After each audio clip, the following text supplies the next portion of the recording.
안녕하십니까? 책 읽어주는 사람 김희애입니다. 가을은 독서의 계절이라고 하는데 저는 여행의 계절이라고도 생각합니다. 그럼 책 속으로의 여행을 함께 떠나볼까요? 하고 싶은 것을 시작하는 기술을 소개할게요. 하고 싶은 걸 자꾸 말하세요. 사람들이 말한다고 되나요? 마법도 아니고 라고 하지만 전 중요하다고 봅니다. 세뇌라는 말은 본디 가지고 있던 것에서 다른 방향으로 바꾼다는 뜻입니다. 원래 하던 것, 익숙한 것, 그래서 지겹고 지쳐버린 본디의 것을 바꾸려면 계속 방향 전환을 시도할 수밖에 없어요. 말하면 그 말을 가장 많이 듣는 사람이 자기 자신입니다. 누군가에게 알리기 위해서라기보다 내가 듣기 위해서 그 말을 계속 하세요. 그 말을 계속 듣다 보면 점차 길이 나서 항상 가던 쪽에서의 삶의 방향이 바뀌기 시작합니다. 눈길이 자꾸 닫고 발걸음이 가고 내 말이 약속이 되어 스스로를 지키기 시작해요. 어느새 그 지점에 이르러 있는 자신을 발견하실 수 있을 거예요. 그렇게 볼 때 사실 마법 맞습니다. 분명한 건 말 안 한 것이 될 확률은 더 없다는 것입니다. 진실로 원한다면 계속 말하게 될 것이고 진실로 원하지 않았다면 점차 말하지 않게 될 것입니다. 나의 진심을 판가름할 좋은 기회입니다. 저는 성악을 전공했지만 성악을 못합니다. 왜냐하면 저는 노래를 좋아했지만 사람들이 제 노래를 좋아하지 않았으니까요. 이제는 웃으면서 얘기하지만 저에게는 참 슬픈 이야기입니다. 대학을 졸업하고 10년이 넘는 시간 동안 동기며 선배, 후배 모두 만나기 싫었습니다. 노래를 잘하는 사람일수록, 외국에 나가 활발히 활동하는 사람일수록 만나기 싫었습니다. 그 사람을 보면 나는 패배자라는 느낌을 받았기 때문입니다. 나는 실패했구나. 같은 학교, 같은 과에서 같이 공부했는데 나에게도 기회가 있다고 생각했는데 너무 잘하고 싶은 걸 못할 때, 가지고 싶은 걸 가지지 못할 때, 이루고 싶은 걸 이루지 못할 때 인간의 슬픔은 이럴 때 찾아옵니다. 저는 성악을 잘하고 싶었습니다. 너무너무 잘하고 싶으니까, 슬프고 간절하니까 슬펐습니다. 그런데 어느 날 친하게 지냈던 친구가 이태리에서 공연을 하는 영상을 우연히 유튜브에서 보게 되었는데 노래가 너무 좋았습니다. 이야, 역시 얘는 노래를 진짜 잘해. 감탄하는 순간 알게 되었습니다. 아, 내가 괜찮아졌구나. 이제는 좋아하는 노래를 좋아할 수 있는 상태가 되었구나. 내가 정말 좋아졌구나. 자본주의 세상에서 성공은 그 사람이 위치한 자리와 소유한 것들로 판가름납니다. 높은 자리에 있거나 경제적으로 많은 것을 누리는 사람을 보고 우리는 성공했다라고 말합니다. 요즘은 사람들이 생각하는 성공의 기준이 다양해졌는데 저는 여전히 자본주의 기준대로 나 자신을 보고 있었습니다. 그리고 거기에 더해서 내가 사랑하는 존재들에게 인정받아야지만 성공한 삶, 소중한 사람이 될 수 있다고 생각했습니다. 정말 무지한 기준이었습니다. 정말 잘하고 싶은 노래를 잘하지 못한 것은 안타까운 일입니다. 하지만 아쉬움으로 잘 소화시켜야 합니다. 나의 자존을 계속해서 갉아먹게 놔두지 말아야 했습니다. 정말 좋아하면 핑계를 대지 않습니다. 사랑은 그럼에도 불구하고 하는 것이니까요. 이런저런 핑계로 하지 않는다면 그것은 딱 그만큼만 사랑했던 것입니다. 잘못이다, 더 사랑했어야 했다가 아닙니다. 내 사랑의 정도를, 그 사실을 정확히 인지하는 것입니다. 저 역시 노래를 이런저런 핑계를 대며 놓아버렸습니다. 진정한 사랑이 아니었던 것이죠. 저에게는 이런 마음이 있었습니다. 내가 이것을 잘하지 못했으니 나는 실패자고, 나는 삶으로부터 거부당했고, 나는 소중하지 않다. 이런 말도 안 되는 생각에 고리를 꿰면서 엮어 나갔습니다. 그러니 나와 함께 했던 사람, 하물며 나보다 늦게 시작한 사람이 더 잘하고 더 잘 되는 것을 보면 마음이 무너졌습니다. 부러움이나 질투와는 조금 다릅니다. 그들의 성공이 저의 실패를 증명하는 것처럼 느껴졌습니다. 누군가 이런 말을 했습니다. 메시지가 싫으면 그 메시지를 전해준 메신저를 미워하고 공격하게 된다고요. 노래를 잘하는 사람을 보고 나 자신을 보면 그 사람이 미워졌습니다. 불편하고 싫었습니다. 하지만 이제는 잘하는 노래를 들으면 행복해집니다. 그 사람에게 감사하게 됩니다.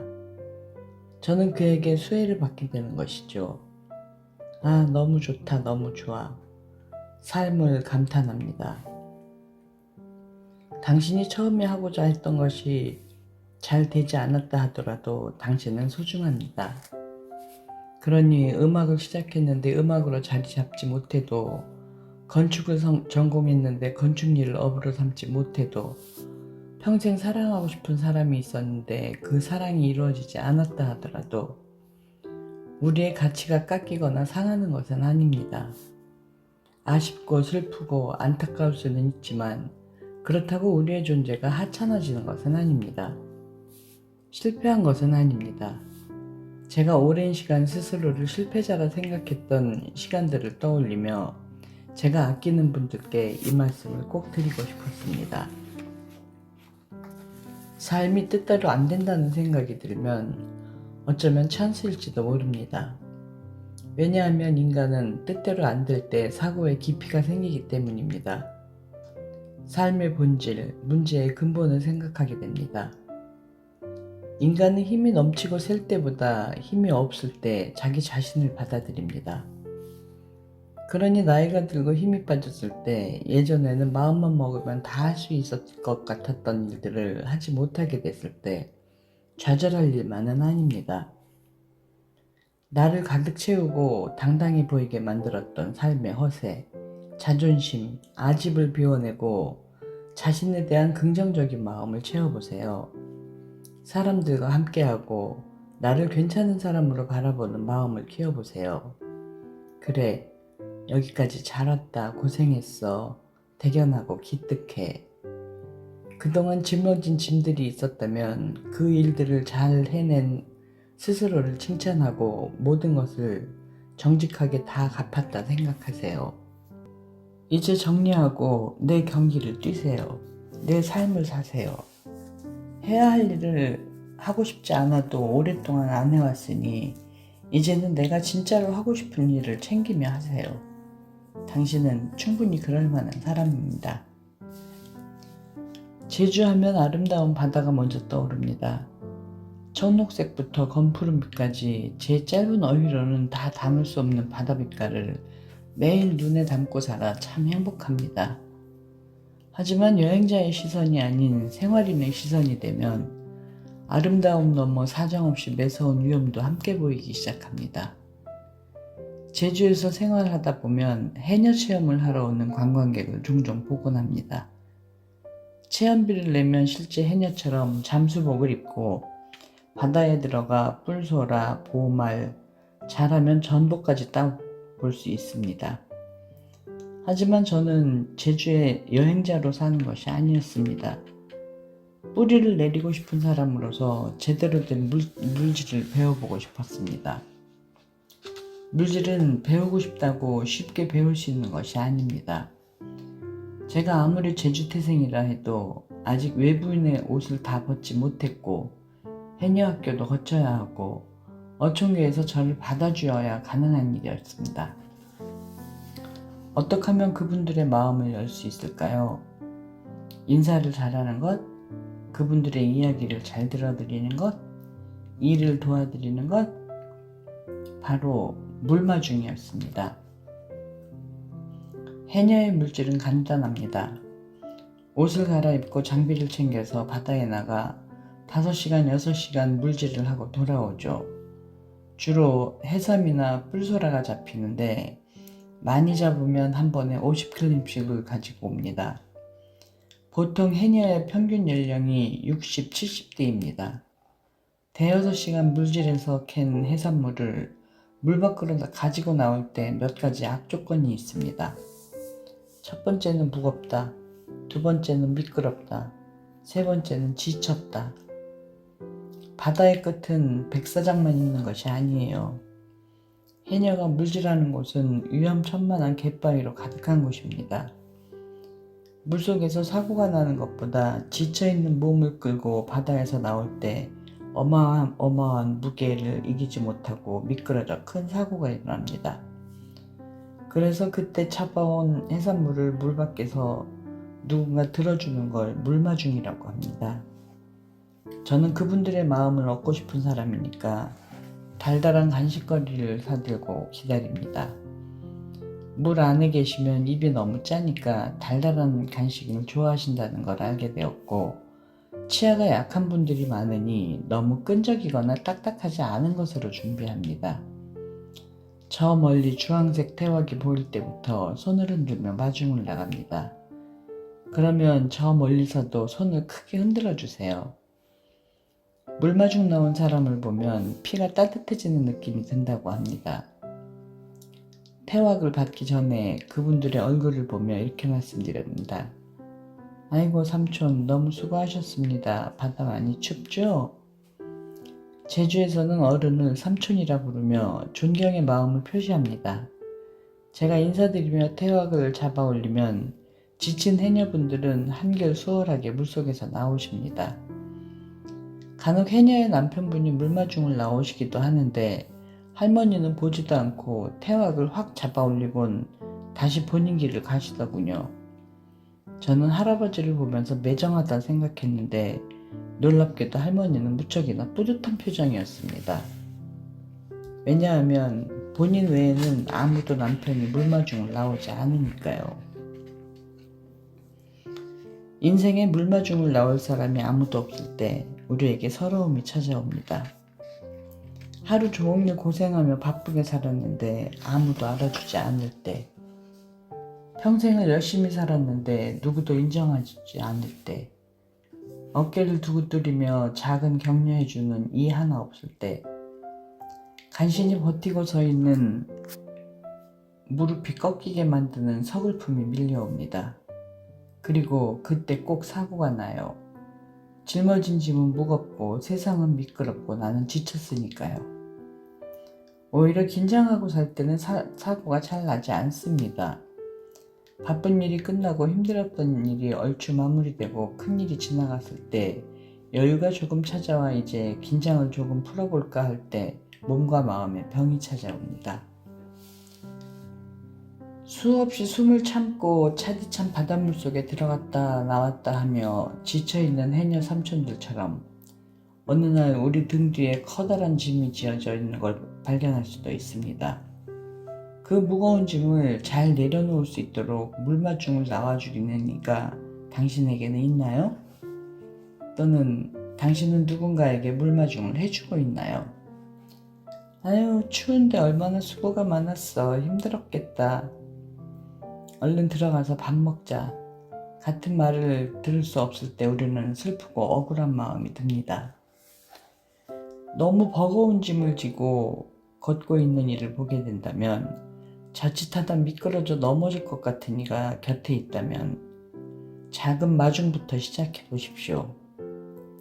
아내나 남편, 자녀 또는 직장 동료나 친구에게 오늘 하루 어땠는지, 힘든 일은 없었는지 말을 건네는 것, 혹은 그저 곁에 있어주는 것만으로도 커다란 위안이 될 수 있습니다.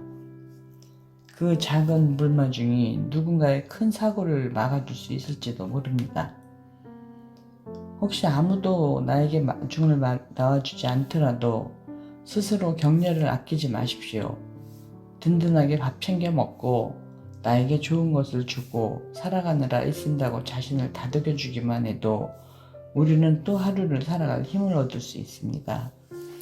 고된 하루의 노동 끝에 따뜻하게 피가 도는 느낌을 받을 수 있을 것입니다. 물질과 강연과 우리 삶에는 공통점이 있습니다. 강연도 인간관계도 깊숙한 곳에 들어가서 사람의 마음을 따는 것이라는 점입니다. 강연자는 청중의 마음을 깊숙한 곳에 있는 걸 따야 합니다. 부모는 아이들 마음 깊숙한 곳에 있는 것을 따야 좋은 부모입니다. 그러려면 물질하고 똑같습니다. 숨을 참아야 합니다. 누군가의 마음을 얻으려면 참아야 해요. 자기 숨만 쉬면서 자기가 하고 싶은 대로만 하면서 사람의 마음 깊숙한 곳에 있는 것을 따기란 결코 쉽지 않습니다. 더 깊숙한 곳을 가고 싶다. 그러면 숨을 더 참아야 합니다. 진짜 씨알 굵은 좋은 물건은 깊은 물에 있거든요. 선배 해녀가 은퇴할 때 후배에게 딱 한마디 합니다. 네 숨만큼 허라이. 여기에 아주 역설적인 진리가 있어요. 숨의 역설입니다. 숨을 잘 참으려면 먼저 숨을 잘 쉴 줄 알아야 합니다. 숨을 쉴 줄 모르면서 참기만 하면 뇌에 산소가 부족해져서 의식을 잃습니다. 뇌가 잠깐 스위치를 꺼버립니다. 순간 큰 사고를 당합니다. 영업을 하려고 숨을 참고, 누군가에게 감동을 주려고 숨을 참고, 팀에 분쟁이 없게 하기 위해 숨을 참고, 아이들 키우느라 숨을 참고, 각자의 상황에서 숨을 참고 살다 나를 위험한 순간에 이르게 할 수 있습니다. 정신적 졸도를 하거나 삶이 위기에 들어섭니다. 관계를 유지하고 생계를 이어가기 위해 숨을 참는 우리들은 참 숭고한 일을 하고 있습니다. 그런데 숨을 참으려면 먼저 숨을 잘 쉬어야 합니다. 숨을 쉬는 것이 먼저라는 걸 잊지 마세요. 중간중간 물 밖으로 나와 숨을 쉬십시오. 조금은 이기적이어도 괜찮습니다. 건강한 이기주의자가 최고의 이타주의자가 됩니다. 숨 참고 억울한 이타주의로 살다가 한많은 인생이 될지도 모릅니다. 젊은 날은 지나가고 스스로 무엇을 원하는지 알지 못하고 마음의 병이 생기는 삶. 분명 당신이 원하는 삶이 아닐 거예요. 그러니 이제 참지 말고 숨을 쉬십시오. 나만의 숨 쉬면서 사시길 바랍니다. 해녀 삼촌들을 따라서 물질을 해보면 얼마나 힘든 일인지 온몸으로 알게 됩니다. 저는 제주에서 알고 지내던 해남형에게 1:1 물질 수업을 받았습니다. 겨우 30분 정도 들어갔다 나오는 수준이지만 엄청난 체력 소모가 발생합니다. 온몸에 근육통이 찾아오고 기진맥진한 상태가 되지요. 해녀가 바닷속으로 입수하는 것을 숨긴다라고 표현합니다. 저는 숨기는 자세도 불안정하고 바다 깊이 들어갈수록 귀도 너무 아팠습니다. 수심이 깊어 귀가 꽉 막히면 코와 입을 막고 귀를 뚫는 이퀄라이징이라는 압력 평형 연습도 스스로 해야 하는데 쉽게 적응이 되지 않았습니다. 그러다 보니 물속에서 어떻게든 살려고 저도 모르게 태왁과 돌을 꼭 붙잡고만 있다가 나오기도 했습니다. 힘들고 아프다고 해남형에게 엄살을 부렸더니 형은 이런 말을 꺼냈습니다.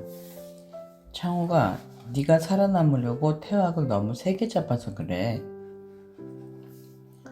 태왁은 물질할 때 가장 중요한 장비입니다. 채취한 해산물을 보관할 수도 있고 바다에서 이동을 편하게 해주며 잠깐 휴식을 취할 수 있도록 도와주는 장비죠. 물 위에 떠있는 형광 주황색의 태왁을 발견하면 해녀가 작업하고 있는 곳을 쉽게 찾을 수 있습니다. 늘 땅을 딛고 걷다가 바다에 들어가면 저 같은 초보는 우선 발이 닿지 않는다는 당연한 사실에 당황합니다. 3m, 5m, 점점 깊어질수록 공포가 찾아옵니다. 팔다리를 허우적대다 살아남으려는 본능으로 태왁을 세게 잡고 어떻게 해야 할지 모르니 더 꽉 끌어안게 되는 것이죠. 모르는 새에 몸에 잔뜩 힘이 들어갑니다. 물속에 있을 땐 잘 알지 못합니다. 물 밖에 나왔을 때 지친 몸을 깨닫게 되죠. 힘을 많이 주고 있었구나. 우리는 바쁘고 경황이 없어서 내 온몸에 힘을 주고 있는지도 얼마나 긴장하고 있는지도 모른 채 살아갑니다. 초보 해남이 하는 실수는 이뿐만이 아닙니다. 또 다른 실수는 물을 먹지 않으려고 온갖 노력을 한다는 것입니다. 물질을 할 때 바닷물을 먹는 건 피할 수 없는 일입니다. 그런데도 어떻게든 안 먹으려고 애를 쓰죠. 물을 안 먹으려고 할수록 오히려 두 가지를 함께 먹게 됩니다. 바로 물과 겁. 차라리 물 좀 먹어버리겠어 하고 마음먹으면 오히려 물질이 수월해집니다. 바닷물 좀 먹는다고 죽지는 않잖아요. 입속에 들어오는 물이 좀 짜고 힘들어도 먹어버리겠다는 각오를 하면 적어도 겁을 먹지는 않습니다. 바다에서 겁을 먹기 시작하면 몸에 힘이 들어갑니다. 힘이 들어가면 어떻게든 살아남으려고 태왁이나 돌을 힘껏 붙잡습니다. 물질의 경우만이 아닙니다. 우리는 겁을 먹고 삶에서 무언가를 꽉 붙잡고 있습니다. 누군가는 그것이 돈일 수도 있고, 누군가에게는 명예나 인기일 수도 있고, 누군가에게는 안정된 직장이나 가정일 수도 있고, 누군가에게는 무모한 욕심과 유행을 바라는 마음일 수도 있습니다. 우리 모두에게는 망망대해에서 살아남기 위한 삶의 태왁이 있습니다. 태왁이 우리 인생을 잘 흘러가게 만들기도 하고 힘을 주기도 하고 어떠한 결과물을 얻게 해줄 수도 있습니다. 태왁에 몸을 잘 맡기면 이곳저곳 흘러가며 수확물을 얻게 되겠죠. 하지만 삶의 태왁을 너무 꽉 움켜쥐게 되면 몸에 힘이 들어가 금방 기운이 빠지고 삶이 아파옵니다. 손에 끼고 있던 장갑도 잃어버리고 중요한 도구도 놓치게 되지요. 삶으로 치면 소중한 사람과의 관계를 잃을지도 모릅니다. 그러니 연습해 보세요. 물 먹어도 괜찮다, 실수해도 괜찮다 생각하며 몸에 힘을 조금씩 빼보는 연습. 꽉 쥔 손을 풀어 편하게 태왁을 잡고 가끔씩 그 위에서 잠시 쉬다 보면 물 밖에 나와도 탈진하며 쓰러지지 않게 됩니다. 끝없이 펼쳐진 바다 위에서 태왁 하나 주고 헤엄치는 저에게 너무 꽉 잡지 않아도 괜찮아 라는 해남형의 말은 뜻밖의 위로가 되어 주었습니다. 진짜 괜찮아집니다. 한 번에 잘 되진 않아도 조금씩 괜찮아집니다. 당신이 너무 꽉 잡은 것이 있다면 그렇게 꽉 잡고 있지 않아도 괜찮습니다. 저는 이 말 한마디 듣는 것만으로도 큰 힘이 되었습니다. 여러분에게도 말해주고 싶었습니다. 너무 꽉 붙잡고 있지 않아도 괜찮다고. 해보니 조금은 알 것 같았습니다. 몇 시간 동안 숨을 참아가며 물질을 하고 물 밖으로 나올 때 몸은 지치고 마음도 에너지도 바닥을 보였습니다. 태왁을 채운 오늘 물질의 결과물들이 성과이기도 하지만 짊어지고 이동해야 할 짐이기도 했습니다. 마찬가지로 삶에서 뭔가를 캤고 성과를 냈지만 그것들이 내게 무거운 짐이 될 때가 있습니다. 아버지가 되어도 짐이 있고 어머니가 되어도 짐이 있고 팀장이 되고 사장이 되어도 짐이 있습니다. 책임감 있는 사람이 주로 짐이 많습니다. 그때 한번 미끄러지면 큰 사고가 납니다. 힘든 일이 끝날 즈음, 이제 좀 살겠다 싶을 즈음, 죽을 둥 살둥하게 만들었던 일이 수월할 즈음, 그때 미끄러지면 크게 다칩니다. 당신이 지금 삶의 중요한 것들을 캐고 짊어지고 있다면 물 밖으로 나올 때 물마중을 나온 사람의 손을 꼭 잡으세요. 자존심을 세우면서 당신에게 내민 손을 마다하지 마시고요. 손은 잡아본 사람만이 손을 내밀 수도 있습니다. 혹여 다들 사는 게 바빠 손 내민 사람이 없다면 스스로 몸과 마음을 낮추고 다치지 않도록 조심조심 나오면 됩니다. 내 삶을 지키는 것, 그것이 무엇보다 중요합니다. 어느 날 아버지 손 한쪽에 피멍이 들어있는 것을 보았습니다. 어머니께 물었습니다. 엄마, 아버지 손에 왜 이렇게 피멍이 들었어요? 어머니 말씀이 아버지가 넘어지셨다는 것입니다. 그래서 제가 아버지 눈을 바라보며 입모양을 크게 하며 말했습니다. 청각장애가 있으셔서 입모양을 크게 해야 그나마 소통이 가능합니다. 아버지, 지팡이를 짚으세요, 지팡이. 어머니는 소용없는 일이라는 듯 고개를 내저으셨습니다. 아무리 말해도 지팡이를 짚지 않으신다는 것이었습니다. 당신 다리가 이제 성치 않아서 제대로 걷지 못하시면서도 지팡이를 안 짚는다는 것이었습니다. 도대체 왜 지팡이를 안 짚는지 물었더니 어머니의 대답에 저는 충격을 받았습니다. 창피해서 안 짚는단다. 여든이 넘은 나이에도 지팡이를 짚는 것이 창피해서 안 짚다니. 아, 그놈의 자존심. 살면서 우리 삶을 정말로 힘들게 하는 것 중 하나가 자존심이라는 생각이 듭니다. 결국은 누군가와 틀어지고 다투게 되는 것도, 진짜로 하고 싶었던 일을 하지 못하게 된 것도, 내가 원하는 대로 살지 못하는 것도 자존심 때문일 때가 많습니다. 성인이 되고 사회적 위치가 어느 정도 생기면 자존심은 더욱 기세등등해집니다. 힘들다고 잘 표현하지 않고 센 척하면서 안 힘든 사람이 어딨어, 다 힘들지 말한다고 달라지나? 그냥 다들 그렇게 사는 거지? 하며 냉소적으로 대답을 합니다. 힘들면 힘없는 다리로 계속 걷지 마시고 지팡이를 살짝 짚으십시오. 너무 창피하게 생각하지 마시고요. 겨울에 빙판길에서 넘어졌을 때 절대로 하지 말아야 할 행동이 있습니다. 바로 벌떡 일어나려고 하는 것입니다. 이미 어딘가 부러지고 다친 상태에서 벌떡 일어나려고 힘을 주면 잘 일어나지 못하고 다시 넘어지게 됩니다. 더 큰 상처를 입습니다. 삶도 마찬가지입니다. 삶에서 넘어졌을 때 부끄럽고 수치스럽다고 벌떡 일어나려고 하지 마세요. 잠시 가만히 넘어진 채로 몸을 살피는 것이 중요합니다. 어디 더 다친 곳은 없는지, 얼마나 다쳤는지 살펴주세요. 곁에 좋은 사람이 있으면 다가와 도와줄 것이고, 사람이 없으면 천천히 손을 짚고 갖고 있는 가방이나 물건 같은 것을 디디고 일어나면 됩니다. 사람 사는 이치가 다 비슷합니다. 외국에 스승은 배우고자 하는 마음을 먹을 때 나타난다는 말이 있습니다. 스승이 있는 삶은 상당히 괜찮은 삶입니다. 스승은 내가 배우고자 하는 마음을 먹었을 때 비로소 나타납니다. 알고 싶은 마음, 나아지고 싶은 마음. 그때 스승은 사람으로 나타날 수도 있고 책으로든 영상으로든 일상의 깨달음으로든 어디에서 나타납니다.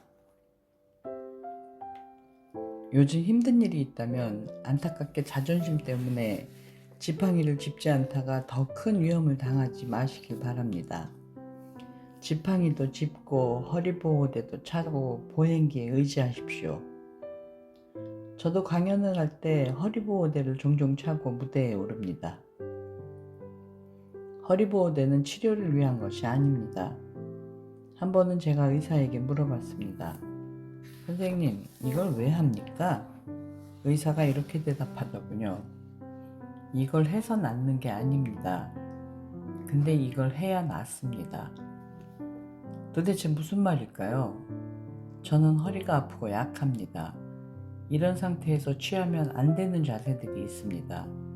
함부로 구부려도 안 되고 비뚤어진 자세를 오래 취하고 있어서도 안 됩니다.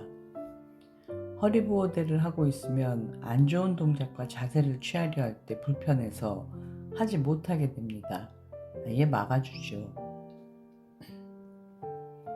어쩌면 한 권의 책, 한 편의 강연은 허리 보호대와 같을지도 모릅니다. 책을 읽는다고, 강연을 듣는다고 삶이 극적으로 변하지는 않습니다. 기적적으로 낫고 치료되지 않습니다. 하지만 자신이 좋아하는 것과 좋은 것을 자꾸 만나다 보면 아주 결정적으로 하면 안 되는 행동을 하려고 할 때 머리에서 탁 하고 브레이크를 걸어줄 것입니다. 허리 보호대처럼 말이죠. 그것이 우리 삶을 좀 더 낫게 만듭니다.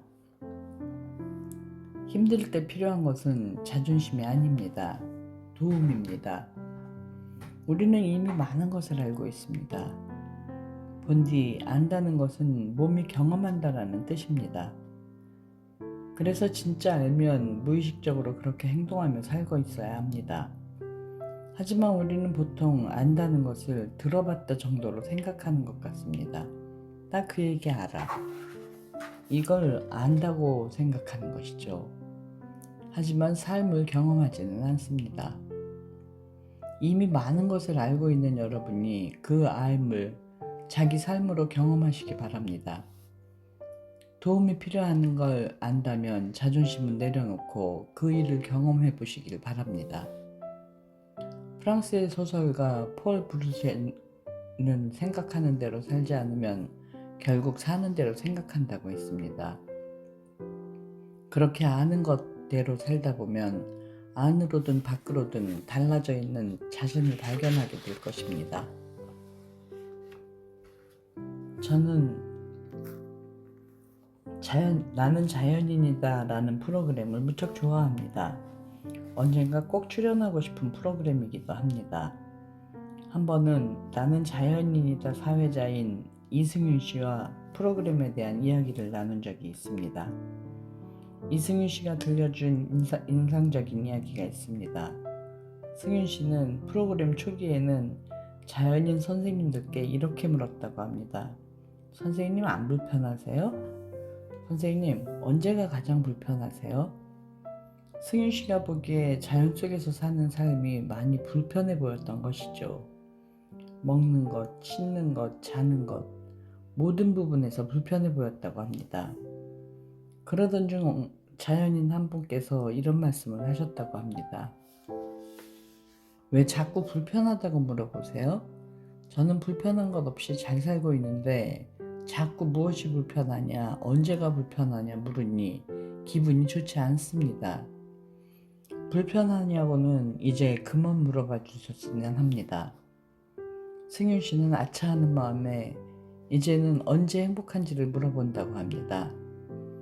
자연인 선생님들 대부분은 그 질문을 낯설어 한다고 생각합니다. 자신이 언제 행복한지 콕 집어서 말을 못했지만 대신 그분들은 행복한다가 아닌 좋다라는 말을 자주 쓴다고 합니다. 좋다, 산이 좋다, 좋다, 물이 좋다, 좋다, 공기가 좋다, 좋다, 여기 음식이 좋다, 좋다, 산에서 난 이 열매가 좋다, 좋다, 나는 여기서 사는 게 너무 좋다. 그분들의 이야기를 전해 들으면서 그 마음을 상상해 보았습니다. 어쩌면 그분들은 일상 대부분의 시간이 행복하기 때문에 언제 행복한지 콕 집어 설명하지 못하는지도 모릅니다. 일상에 행복이 많은 사람에게는 언제 행복하냐는 질문이 낯설 수 있습니다. 이미 일상이 되어버렸으니까요. 그래서 정말 행복한 사람은 행복을 잘 생각하지 않아요. 자신의 삶이 행복하지 않다 여기는 사람들이 더 강하게 행복을 찾습니다. 그분들은 그저 삶에 감탄하고 있었습니다. 아, 좋다 라고. 사람마다 자연은 다릅니다. 전기도 들어오지 않는 외진 산이 누군가에게는 자연이고 근사한 풀빌라가 누군가에게는 자연입니다. 누군가에게는 멋진 레스토랑에서 맛있는 음식을 먹으며 친구들과 수다 떠는 것이 자연이고, 누군가에게는 조용한 카페에서 홀로 듣고 싶은 음악 듣고 읽고 싶은 책 읽는 것이 자연입니다. 오늘 여행은 어떠셨나요? 여러분에게도 물마중을 나올 사람이 있나요? 그럼 가장 행복한 사람입니다. 지금까지 책 읽어주는 사람 김희애였습니다. 감사합니다.